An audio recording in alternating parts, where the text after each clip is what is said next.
এখন কথা হলো, যার যতই সম্পত্তি থাকুক, রাবণের মতো ধনৈশ্বর্য কারো আছে বলে আমার মনে হয় না। কারণ সাক্ষাৎ দেবতাদের অর্থমন্ত্রী কুবের, যার নিজের ভাই, রাবণের ভাই হচ্ছে কুবের। রাবণের লঙ্কা তো শুধু নয়, সোনার লঙ্কা। তা সোনার লঙ্কা হনুমান লেজে আগুন লাগিয়ে পুড়িয়ে দিয়েছিল, রামায়ণে গল্প আপনাদের সকলের মুখস্থ। সোনার লঙ্কায় আগুন লাগেনি। হনুমানের ক্ষমতা নেই লঙ্কায় আগুন লাগাবার মতো। রাবণের যে তপস্যা আছে, রাবণের যে বল আছে, রাবণের যে শক্তি আছে, হনুমানের কি ক্ষমতা লঙ্কায় আগুন লাগিয়ে দেয়? আগুন লাগানো হয়েছে রাবণের অহংকারে, লঙ্কায় নয়। রামচন্দ্র যখন রাবণকে মেরে অযোধ্যায় ফিরে এসেছে, কৌশল্যা জিজ্ঞাসা করছে, মা তো কি বাবা, রাবণ বধ হয়েছে তো? পরীক্ষা করছে ছেলেকে। রামচন্দ্র উত্তর দিল, রাবণ বধ হয় নাই। অযোধ্যাবাসী তো একবারে স্তম্ভিত হয়ে গেছে, কি বলছে?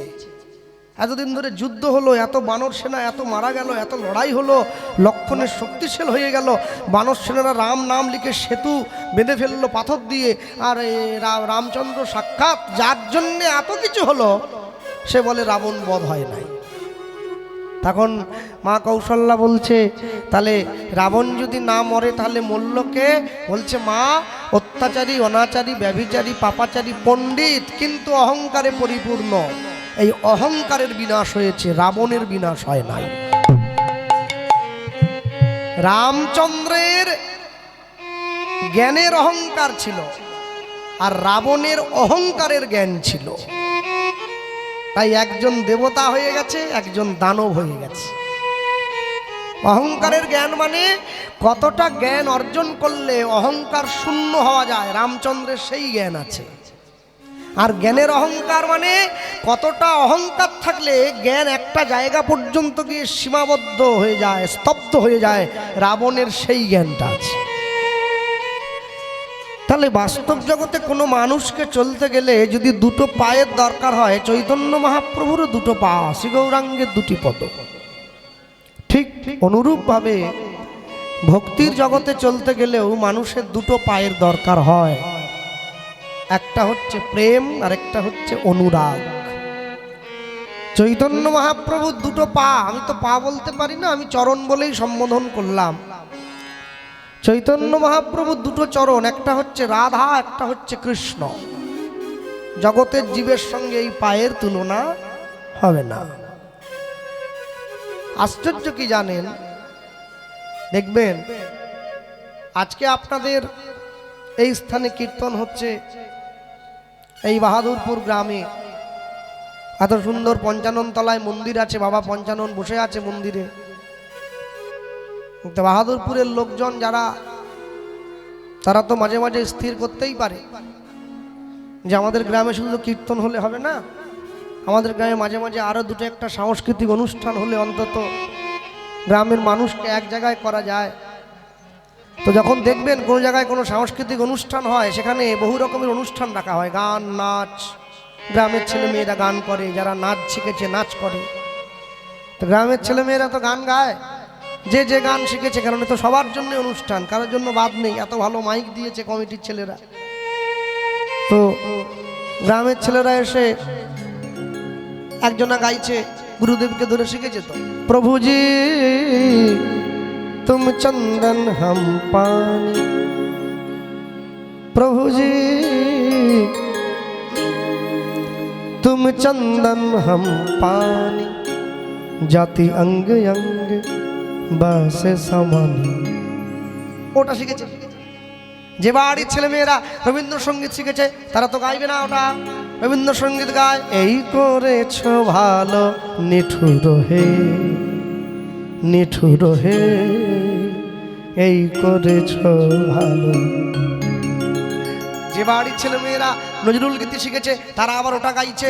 সখী সে হরি কেমন বল, নাম শুনে যার এত প্রেম জাগে, চোখে আনে এত জল। সখী সে হরি কেমন বল, আবার যে বাড়ির ছেলে মেয়েরা আধুনিক গান শিখেছে তারা বসে বসে আধুনিক গানও গায়। সবার জন্য তো অনুষ্ঠান, কারোর জন্য বাধা নেই, সকলকে গাইতে দেওয়া হয়েছে, সবার জন্য সুযোগ দেওয়া হয়েছে। সবাই এসে নিজের মতো সাথে গাইছে। যে বাড়ির ছেলে মেয়েরা আধুনিক গান শিখেছে তারাও এসে বসে গায়ে, বেহাগ যদি না হয় রাজি, বসন্ত যদি না আসে, এই আসরে মন তুমি থাকো বন্ধু আমার পাশে। কিন্তু এই বাহাদুরপুরে কিছু পরিবার আছে তারা বৈষ্ণব হয়েছে।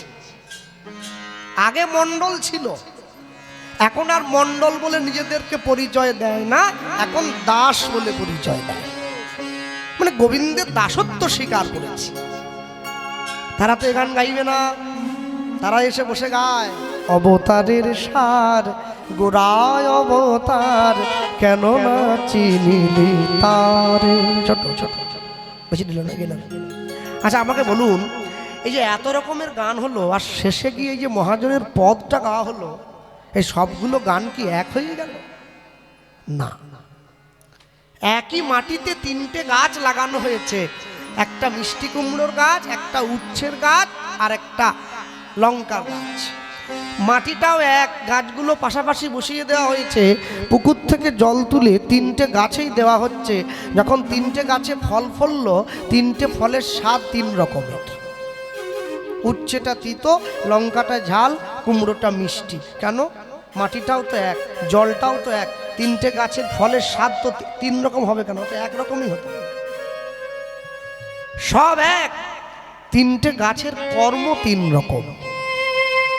এই যে মায়েরা বসে আছেন, সব মায়েরাই সন্তানের পিতা মাতা হচ্ছে, হবে না? সন্তানের জন্ম দিচ্ছে। তাহলে মাও এক, মায়েদের সিঁড়িতে সিঁদুরও এক, শাখাও এক, পলাও এক, সবই এক। বৈবাহিক নীতিও এক, সন্তান গ্রহণের নীতিও এক। তাহলে সব যদি এক, তাহলে কারোর ছেলেটা চোর, কারোর ছেলেটা চিটিংবাজ, কারোরটা সাধু কি জন্য? সবাই তো চোর হতে পারত, সবাই তো সাধু হতে পারত, সবাই তো মাস্টার। হবে না, হবে না। যে যেমন কর্ম করে আসিয়া এই চরাচরে, কর্ম অনুযায়ী ফল লয় পাইয়া মনুষ্য জন্ম। জীব যদি করে পশু কর্ম, পশুজনী হইবে নিশ্চয়। আপনার কর্ম আপনাকে আপনার জায়গা ঠিক করে দেবে। যে 8 পর্যন্ত পড়েছে তার কর্ম তাকে নিয়ে যাচ্ছে কোথায়? চায়ের দোকান পর্যন্ত, আর আগে যাওয়া যাবে না। ওর যোগ্যতা ওকে ওর উপরে উঠতে দেয় না। যে MA পাস করেছে তার যোগ্যতা তাকে নিয়ে যাচ্ছে স্কুল মাস্টারমশাই পর্যন্ত। কেন? তার যোগ্যতা তাকে টেনে নিয়ে যাচ্ছে, সে না চাইলেও নিয়ে চলে যাবে। শিক্ষার মাহাত্ম্য স্বদেশে পূজ্যতে রাজা বিদ্যান সর্বত্র পূজ্যতে।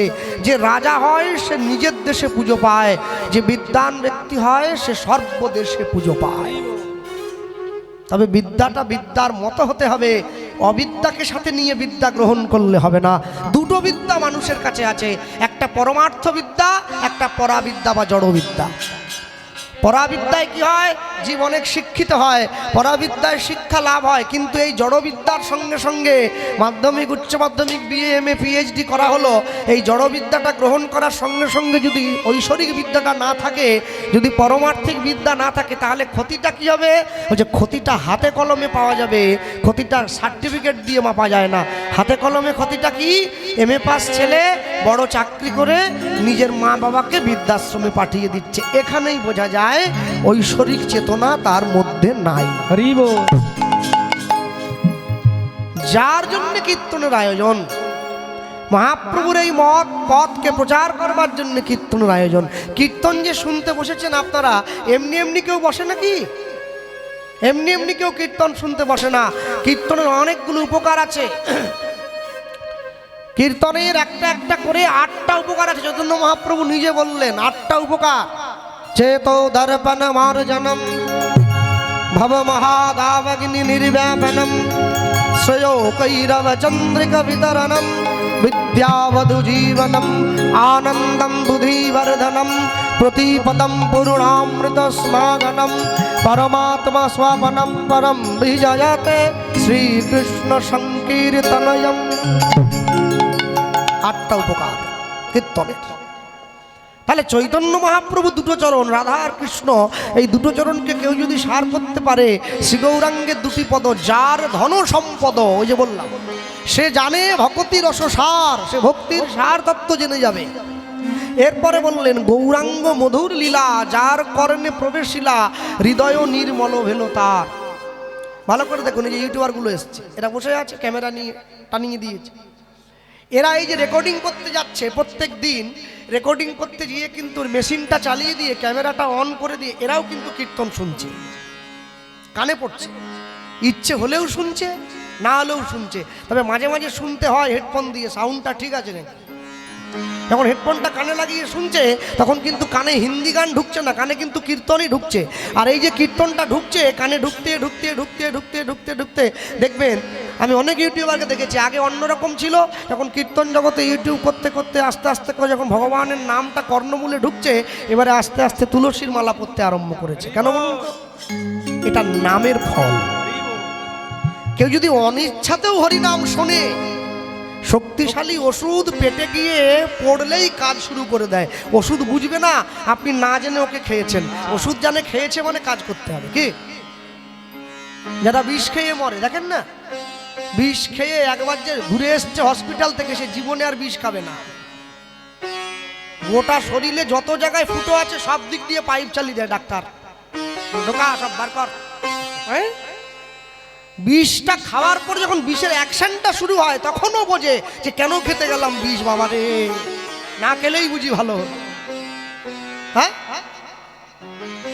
কবি লিখেছিলেন না, আমি জেনে শুনে বিষ করেছি পান, তা বিষের জ্বালাটা এমন ছটপট করছি, একটু হালকা বিষ আর কি, মরেও না আর ঠিক মতো বাঁচেও না, ছটপট করে ছটপট করে ছটপট করে, বুঝলেন? ঠিক তেমনি জানবেন, চৈতন্য মহাপ্রভুর নাম সংকীর্তন যদি একবার কর্ণমূলে গিয়ে প্রবেশ করে যায়, ওর যে কোনো প্রকারে আপনার শরীরে কাজ হবেই হবে, আজ হোক বা কাল। হ্যাঁ, আজ হোক বা কাল একবার। ওই জন্য বললেন গৌরাঙ্গ মধুর লীলা, যার কর্ণে প্রবেশিলা, হৃদয় নির্মল ভেল তার, হৃদয় নির্মল ভেল তার, হৃদয় নির্মল ভেল তার। ভেল মানে হচ্ছে দেখা, তার হৃদয়টা যে পরিষ্কার হয়ে যাবে চৈতন্য মহাপ্রভু নাম শ্রবণ করে, এটা জগতের মানুষে দেখতে পাবে হৃদয়টা পরিষ্কার হয়েছে। এরপরে বৈষ্ণব মহাজন লিখছেন, কি লিখলেন? ওগো যে গৌরাঙ্গে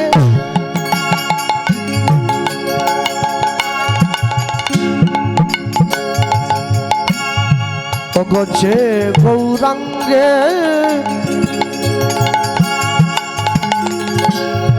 না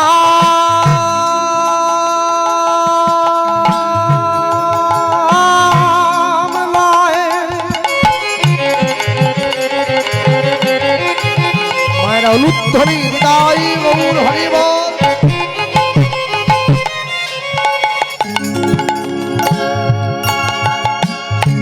ওগো যে গৌরাঙ্গে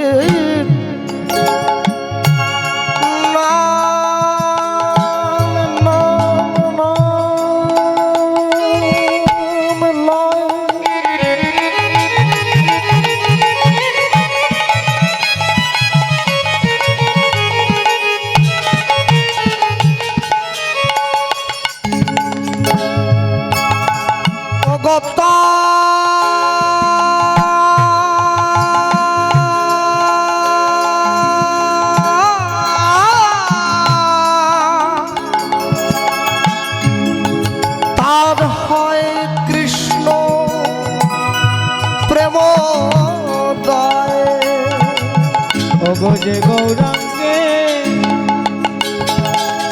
যে গৌরাঙ্গে, যে গৌরাঙ্গে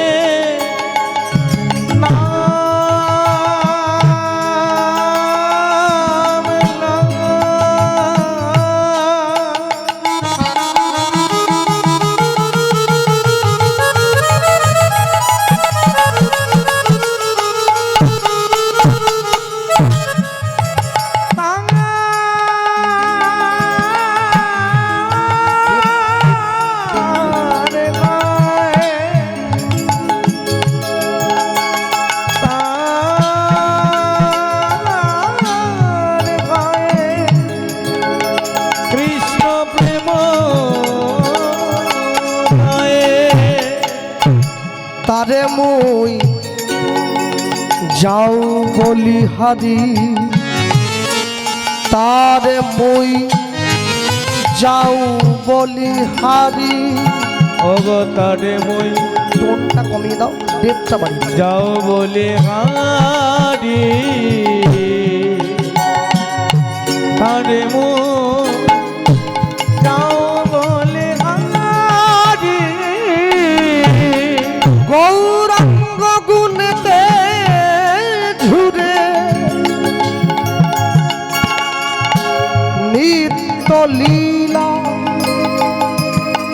তাহে স্ফুরে।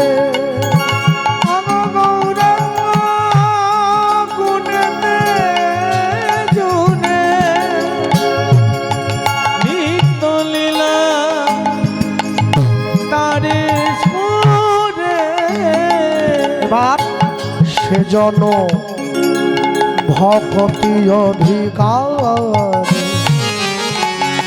সেজন ভক্তি অধিকার।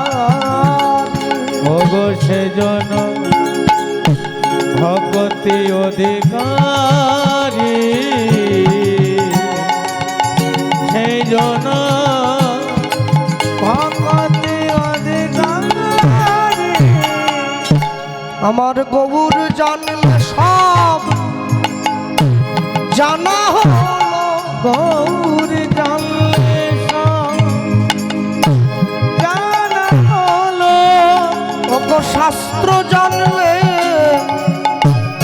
যা না হলো, গৌর জানলে তাই জানা হলো। ওগো শাস্ত্র জানলে সব জানা হলো। বলি ধরো গৌরের চরণ ধরো, ওগো গৌর জানলে সব জানা হলো। ওদের আর কোনো গতি নাই ভাই। গৌর জানলে সব জানা হলো। ওই যে গৌর চরণ বিনা ছাড়া, ওগো গৌর জানলে সব জানা হলো। এই ভব সিন্ধু পার হইবে যদি নিতাই গৌর হরিব। ভব সিন্ধু পার হইবে, গৌর জানলে সব জানা হলো। গৌর জানলে সব জানা হলো। সেজন ভক্তি অধিকারী, সেজন ভক্তি অধিকারী। যে ভগবানকে ভালোবাসে ভগবান তাকেও নাম দিয়েছে, যে ভগবানকে ভালোবাসে না ভগবান তাকেও নাম দিয়েছে। আশ্চর্য কি, সব সময়ের জন্য জানবেন বৃন্দাবনের ব্রজগোপী যারা তারাও কৃষ্ণ পেয়েছে। কুরুক্ষেত্রের মাঠে গিয়ে দুর্যোধন দুঃশাসন এরাও কৃষ্ণ পেয়েছে। দুজনের পাওয়া কিন্তু এক নয়। এই, এই, এই।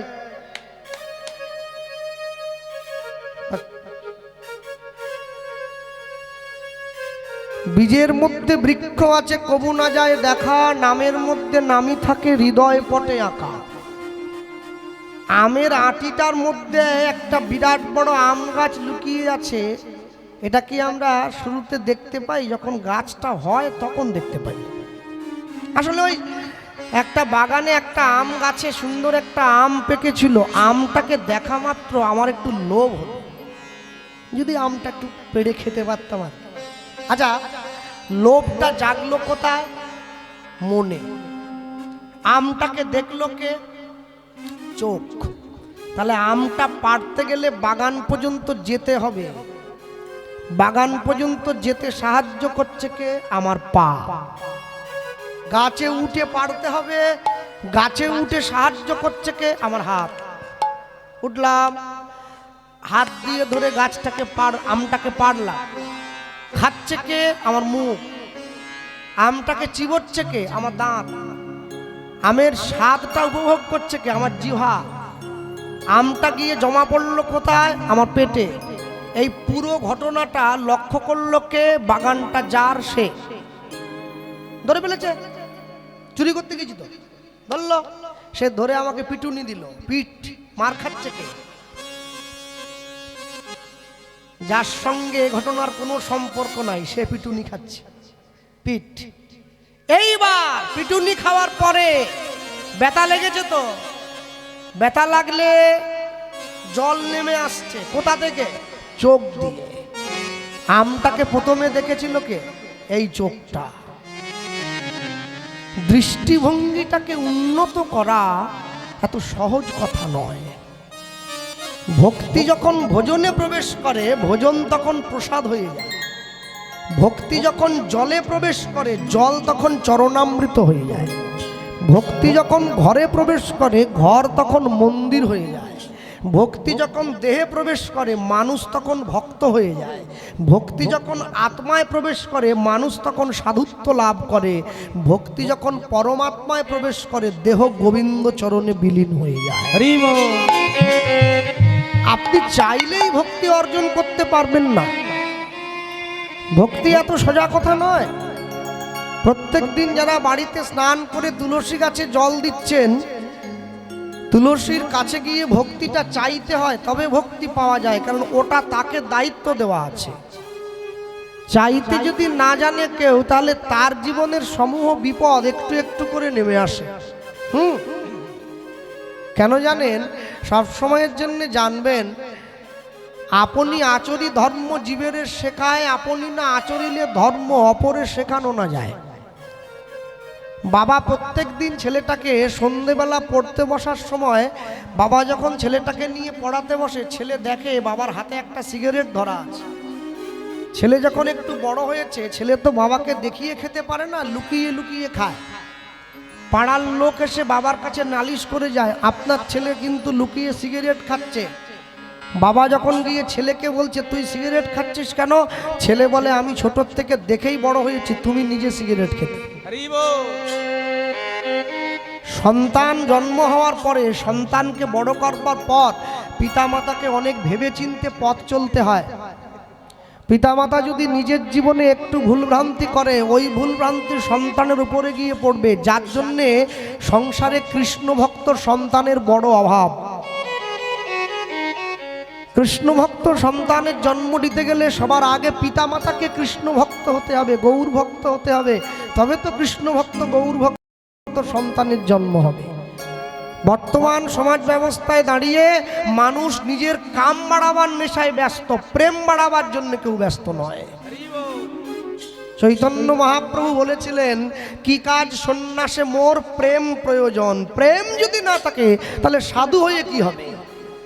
হ্যাঁ, মানুষের দুঃখের কথা চিন্তা করে, মানুষের কষ্টের কথা চিন্তা করে, করোনা চলে যাওয়ার পরে 2022 সালের মাঝামাঝি সময় থেকে সরকার এসে মানুষের প্রত্যেকের বাড়ির দুয়ারে দুয়ারে গিয়ে হাজির হয়েছে। দুয়ারে সরকার, কার কি লাগবে ঘরে গিয়ে গিয়ে দিয়ে দিচ্ছে। সাইকেল চাই, টাকা চাই, চাল চাই, ধান চাই, কি চাই। এতদিন পর্যন্ত সরকারের দুয়ারে মানুষ গেছিল, এবারে মানুষের দুয়ারে সরকার। ওগো, আজ থেকে 540 বছর আগে দুয়ারে ভগবান আমাদের জন্য নাম করেছে মহাপ্রভু। যত যত যুগ চলে গেছে, সত্য ত্রেতা দ্বাপর, এই 3 যুগে ভক্ত ভগবানের জন্য উদ্দেশ্যে নাম করেছে। কলিযুগের মাটিতে ভগবান ভক্তদের জন্য নাম দিয়েছে। এটা কলিযুগের জীবের সব থেকে বড় প্রাপ্তি। এই যুগে জন্ম হয়েও, এই সময়ে জন্ম নিয়েও যে হরিনাম নিতে পারল না, যে হরিনাম গাইতে পারল না, তার মতো বোকা, তার মতো মূঢ় ব্যক্তি জগতে আর দ্বিতীয় খুঁজলে পাওয়া যাবে না। ভগবান সত্য যুগে 5 বার এসেছেন, মৎস্য, কুর্ম, বরাহ, নৃসিংহ, বামন।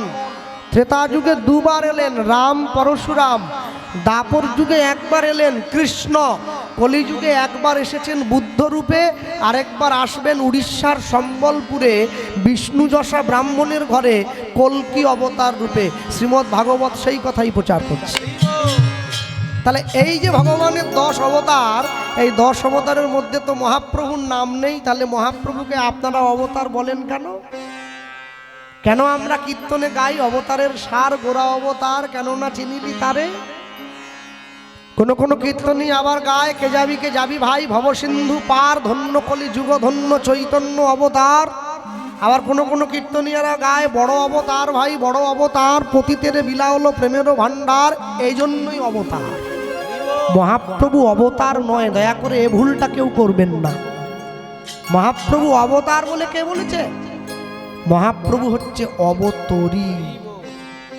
তরী মানে নৌকো। নৌকোতে উঠে যেমন ডায়মন্ড হারবারের গঙ্গাটা পার হয়ে ওদিকে কুকড়াহাটি চলে যাওয়া যায়, মেদিনীপুরটা কাছে হয় নদীটা পেরিয়ে গেলে, নালে ঘুরে যেতে হবে, যেমন আমরা ঘুরে এসেছি। ঠিক তেমনি নদীটা পার হয়ে যেতে যেমন নৌকোর প্রয়োজন হয়, একবারও চিন্তা করেছেন যত যত অবতার এসেছে কেউ কিন্তু এই সংসার সমুদ্রটা পার হওয়ার জন্য নৌকার ব্যবস্থা করে দেয় নাই, এটা চৈতন্য মহাপ্রভু করে দিয়েছে। যে নৌকাটা এনে দিয়েছে এই নৌকাটা হচ্ছে হরিনামের নৌকা। হরিনামের নৌকার মাঝিকে গুরুদেব, যিনি আপনাকে নদীটা পার করে দিচ্ছেন। তাহলে নৌকোতে উঠতে গেলে পয়সা দরকার নেই? বলেন না। কেন? বলছে দুই ভাই হৃদয়ের খালি অন্ধকার, দুই ভাগবত সঙ্গে করান সাক্ষাৎকার। এক ভাগবত হয় ভাগবত শাস্ত্র, আরেক ভাগবত হচ্ছে ভক্ত ভক্তি রসপাত্র। একটা শাস্ত্র আরেকটা পাত্র। শোনো, পাত্র যদি না থাকে শাস্ত্রটা রাখবে কোথায়? শাস্ত্র যদি না পড়েন সংসার হারিয়ে ফেলবেন, অস্ত্র যদি না ধরেন রাষ্ট্র হারিয়ে ফেলবেন। দুটোই সমান্তলে রাখতে হয়। কাউকে যদি সাপে কামড় দিতে আসে, খরিস সাপ, চিতি সাপ, আমি কি আপনাকে বলবো যে সাপটার কাছে গিয়ে বলুন একটু জয় নিতাই বল, একটু তিলক কর, ওরে একটু খিচুড়ি খা, একটু মালা পর? বলবেন? ততক্ষণে আপনাকে ছবি করে দিয়েও চলে যাবে। সাপ যদি সামনে আসে ওকে পেটাতে হবে। কেন? চোরা নাহি শুনে ধর্মের বাণী। তাহলে তো সবাই নিতাই চাঁদ হয়ে যেত। জগাই মাধাইয়ের কাছে মার খেয়েও বলতো না মেরেছিস কলসির কানা, তা বলে কি প্রেম দেব না? ওজন্যই তাকে সিংহাসনে বসিয়ে পুজো করা হয়, আমাকে হবে না।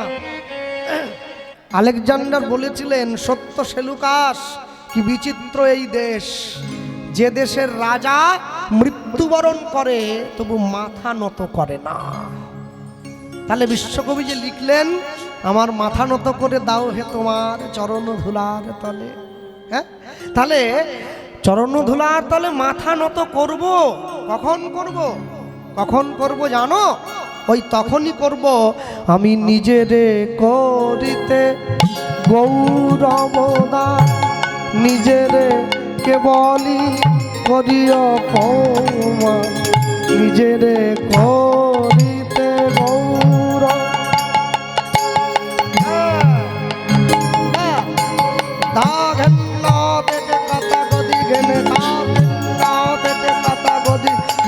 নিজেরে করিতে গৌরব,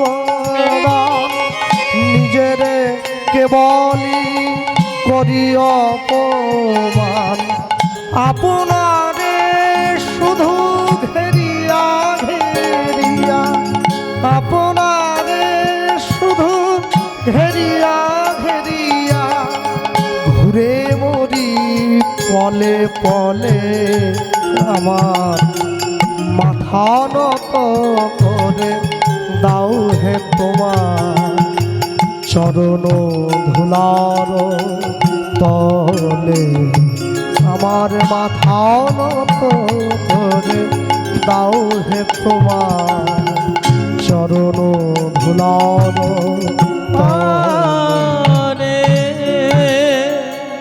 আমি যখন দিনের শেষে তোমার চরণ তলে গিয়ে বসবো, আমার এই অহংকারের উঁচু মাথাটা যেন তোমার চরণে সব সময় নামানো থাকে।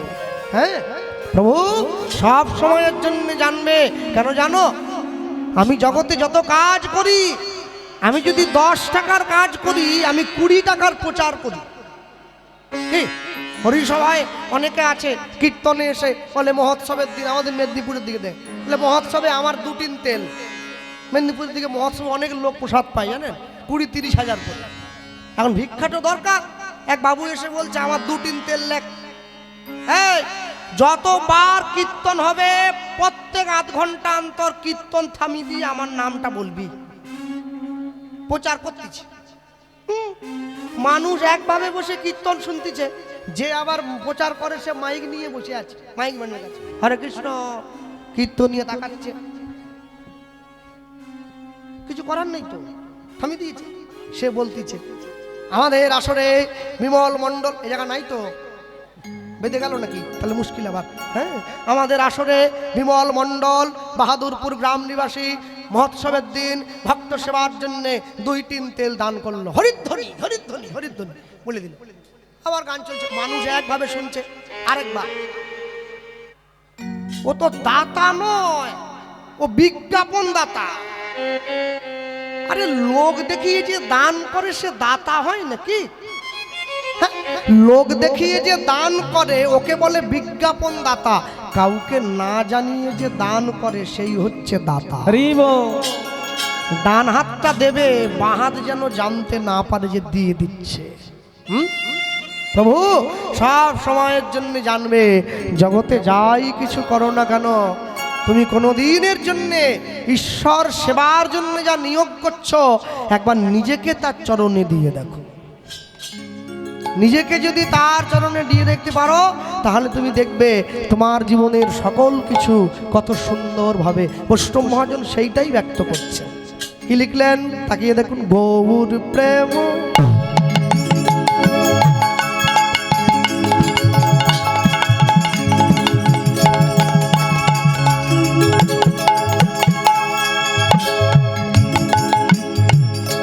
গৌর প্রেম রসার নামে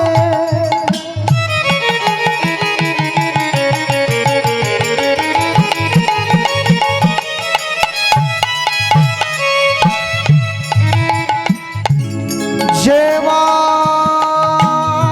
ডুবে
মাধব অন্তরঙ্গ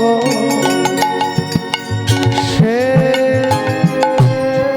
রাধা মাধব অন্তরঙ্গ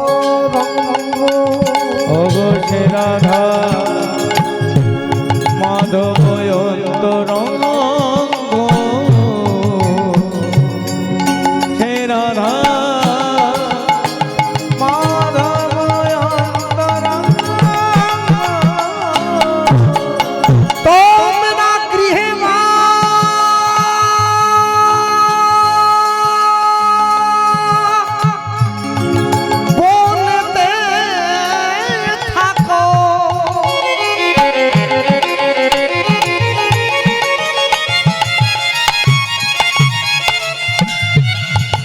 শুধু হা গৌরাঙ্গ,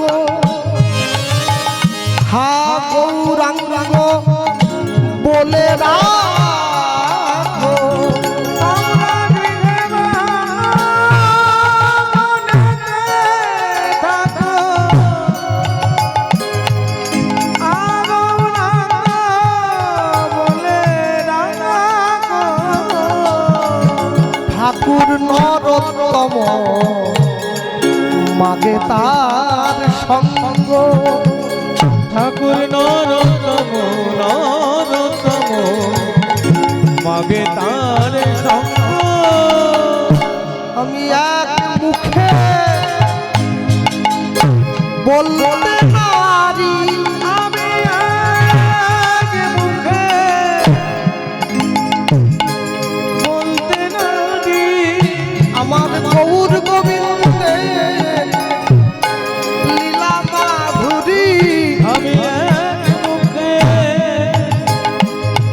বলতে নারি, আমি যাই রে প্রেমের বলিহারি, আমি এক মুখে বলিতে নারি, আমি যতবার বলি ততবার হারি। এক মুখে বলিতে নারি, আমি এক মুখে বলবো কত, আমি এক মুখে বলিতে নারি, আমি যদি বা বলি বছর শত।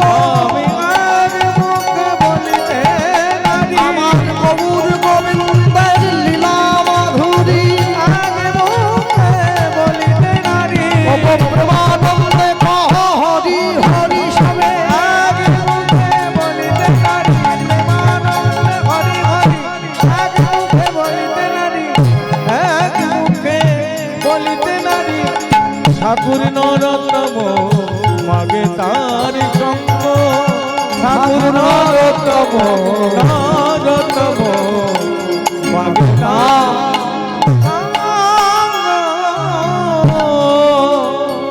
গৌর প্রেম রসার নবে যেবা ডুবে সে তরঙ্গে, সে রাধা মাধব অন্তরঙ্গ। গৃহে বা বলেতে থাকো হা গৌরাঙ্গ বলে ডাকো, নরোত্তম মাগে তার সঙ্গ। ঠাকুর নরোত্তম নরোত্তম মাগে তার সঙ্গ। ছোট্ট করে আমরা গৌরচন্দ্রিকা শুনে নিলাম।